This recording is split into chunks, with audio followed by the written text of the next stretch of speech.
És de nit i entre els misteris de la por nocturna.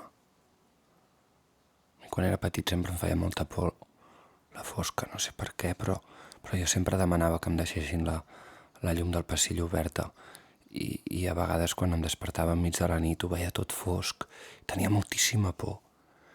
I després em van anar explicant que a les nits és quan pujava la febre. Es veu que a la nit és quan surten els llops. Es veu que a la nit arriba l'hora dels assassins. I aquí, en aquesta por nocturna, se m'encendrà l'udol com una espurna. I anant a les palpentes, sense veure res, cantant, somnis rars, divins. I m'arrencaran de cop de la cofurna, la claveguera es buidarà per dins, la claveguera es buidarà per dins i em diran que aquí la màscara no cal aquí de dur-ne en la profunditat d'aquests confins.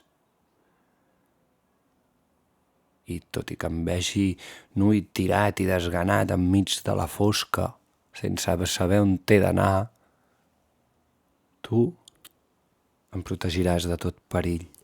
Ara veus, ara faig de poeta que li canta a la lluna. Això es veu que ho han fet tots els poetes, no?, de cantar-li a la lluna, o tots els enamorats, o tots els bojos, amb llum canviant, a ritme de marea.